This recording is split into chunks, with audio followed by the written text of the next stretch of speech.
Hi there, I'm Sarah Henderson, the Federal Shadow Minister for Education.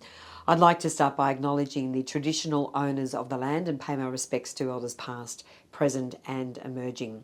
I also acknowledge this very significant collaboration between ANU and CDU, and in particular the eminent contributions of Professor John List, Professor Dana Suskind, Pro Vice-Chancellor Professor Ruth Wallace, and of course everyone else making a contribution to the conference. Thank you so much for your invitation to say a few words. I'm so sorry I can't be with you in person today.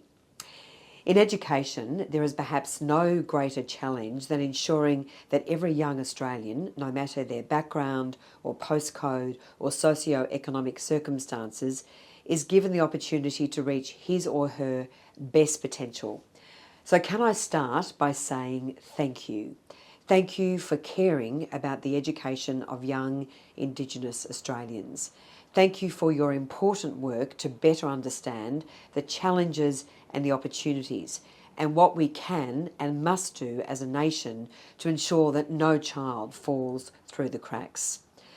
Commonwealth education policy is only as good as the research and the findings which underpin those policy decisions.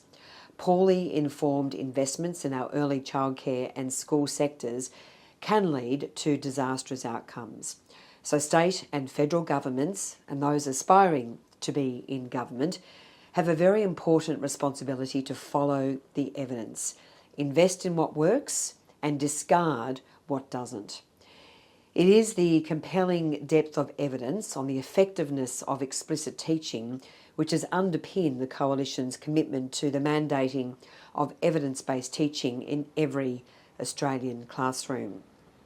We are slowly starting to see different models of explicit teaching being adopted in various states and territories, which is wonderful news. Just last week, the Victorian Government announced it would put explicit teaching in every classroom, including the best practice teaching of phonics in the early years. While this has taken far too long, it's a very big step forward.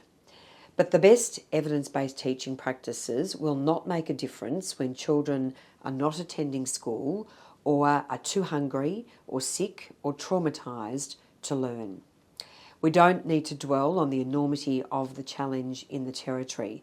The failings of our education system are on full display, very sadly.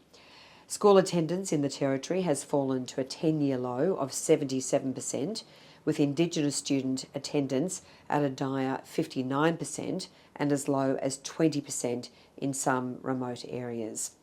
With more children not in school than ever before, it is no wonder youth crime is on the rise. NAPLAN results for the Territory are very sadly again the worst in Australia, with 35% of students falling into the lowest band of needs additional support compared to the national average of just under 10%, and only 6.5% of students in the Territory are in the top band. For Indigenous students living in remote communities, many areas are lucky to have access to a teacher once or twice a week, which frankly is a national embarrassment.